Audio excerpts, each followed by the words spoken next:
irra gulu fi haasawii carraan keetii baga nagaan dhuftee dhugaatii bichoo Burraaqeetta. burraaqe amma Ayyee. muuxattee kam Galata. caalaa Duraan dursee kadhaa ana hin hubatu galatoomi. Ana qofaa miti.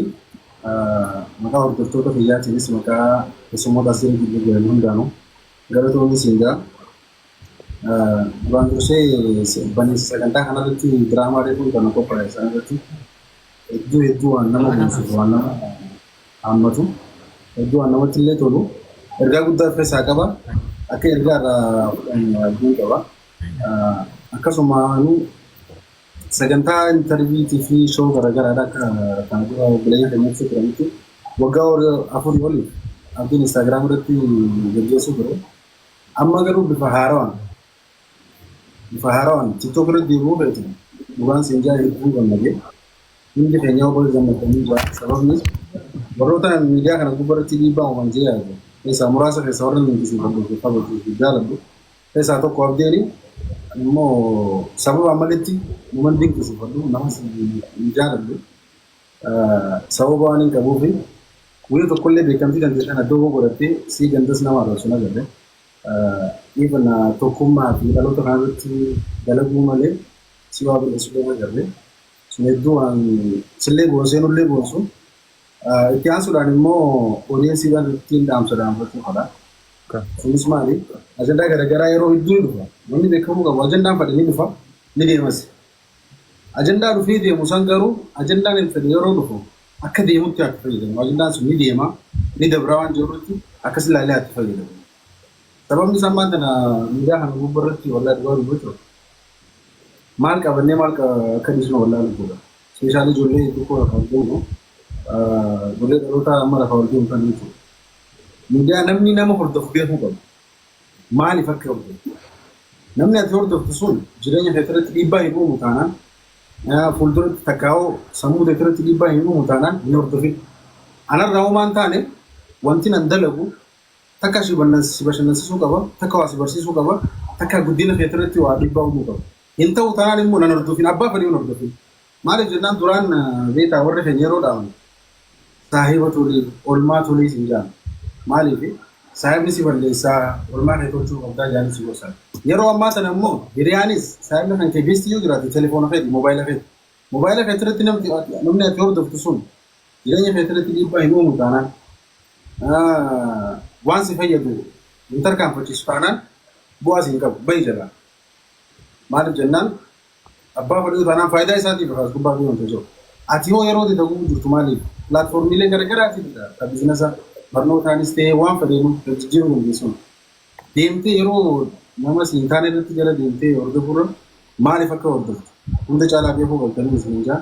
Itti aansuudhaan immoo abdiin karaa tiiktook hin dhufuun isaadha. Guutumatti roga gama tiiktook hin jiru ni jijjiira jeetii yaada. Sababnis tiiktook kanarratti laayif akkamitti akka fayyadamuu jiru akkamitti akka jiru hundi keenya walaallee argina. Abdiin immoo kana hundaa ogaa maalee akkuma jijjiirateen instaagiraam irraa as dhufetti asittis dhaloota ni jijjiirta jeetii yaada. Kanumaan jaawwan keessanuu galatoomaadha. Jabaadhumaati.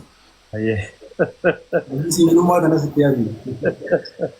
Thank you. Dibichoo hedduun galatoomfadha. Asumaanuu namni dibichoo eebbaa dibichoo badhaasoo namni dinqisiifaman jiru akkasuma callaa ijoollee caccabdaa inni haphilee diizaayina dila ijoolleen tun maaliyaa dila daleetii akka ittiin deebitan abdii qabna sagantaalee kan ta'e akka ittiin deebitu akkasuma jalqaba irratti tiiktook kana gubbaa namni jiru badhaasoo silaa dhiisuu baate irra nama hordoftoota hedduus qaba jeetii yaada.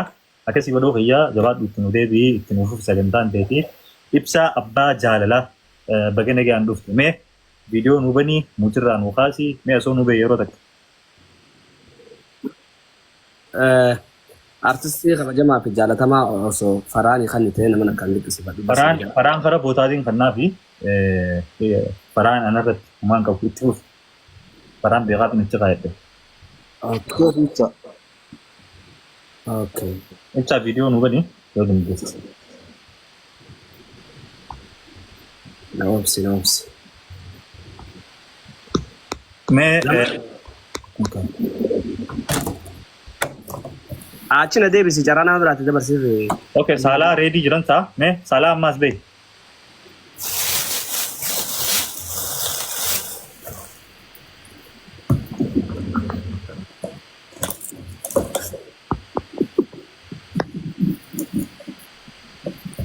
Hala.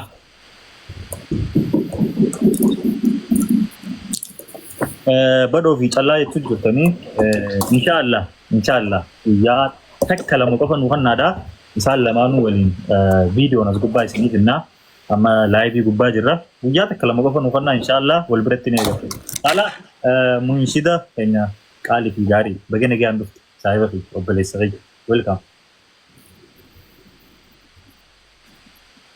sagalee ta'in jirtu saalaa sagalee السلام عليكم ورحمة الله وبركاته. وعليكم السلام ورحمة الله. Welcome. سلام صالح. ديفا يا أبو يدو تيك توك لايف أنا سنسينو يدو نتا كمدو. أبشر. سوي تيك توك لايف أنا بدي. أما تيكو يا ويجرا نجي كبر سنفيا كبر.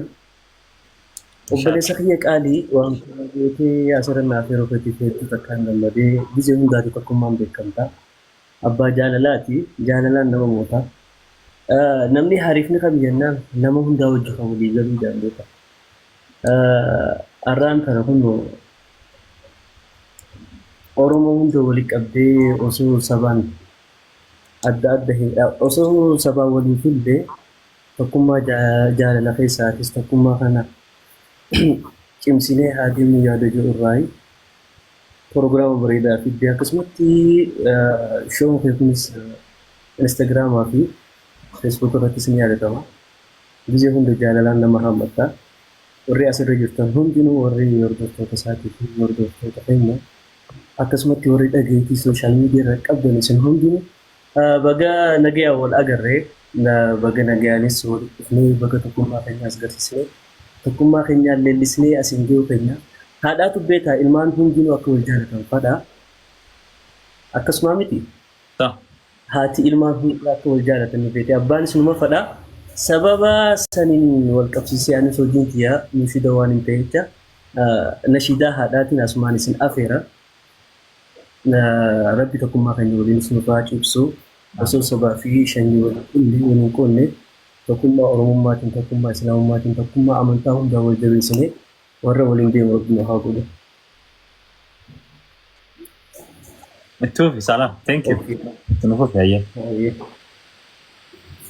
Deemiyoomi tu boqonnaadhaan argatu yaaddu iteetu kamtii hanga ijaallagamtu saduuti yaamalee gadda khiyaafitu eega khaliiqaatiin takka haadhaan jirtu yaatan na baattee dadhabee maalitti hanga lubbuu gara fiduudatti halkan ta'aa bultee guyyaas naan dhaabbatti wallaahi waan bultuu harree kakkateeti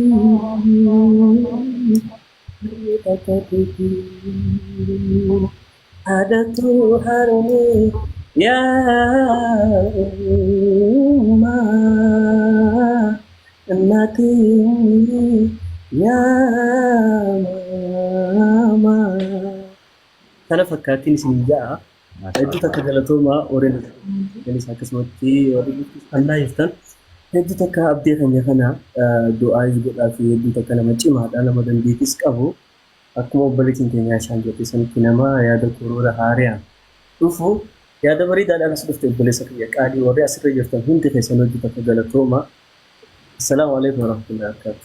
Waalaikum salam warahmatullah. Salah hija nasida hada kam beredu no fere ega wan isin hunda jalatuuf nasida hada kasfakatu no fere galatomi kabajami jannani ega esumman kan hekam Chicago tiktokara bale oromo fi hawasa ummata bikilchite me ibsisha mutirra nufasi video dan nubehi yada kan kefena welcome again dufte abdee ko galatoomi dhiifama yeroo takkamee nama biraatti carraa kennama ta'uu keessa jira. Ayya. Mee ibsaa abbaa jaalala. Ammoo hin qophoofne ibsaa. Qophaa'ee jira hayyee. Okay, as been. Mucattee as baate kan booni ifte, maashaallah. Tole, ibsa abbaa jaalalaa jalqaba irratti atis reefus seentee namootni akka taaptaaf godhanis godhuu turtee yeroo tuntee aarsaa gootee asittiin horkamuu feeti galatoomii. Egaa keessummoota hedduutu nu jalatti argamaa yeroo teenya dafnee yaada keenya ibsannee keessummoota itti aanuufinnee hara sagantaa teenya bashannanatti dabarraa. Welcome yaada kan kee nuufi hawaasaaf illee fannii ulfaadhu.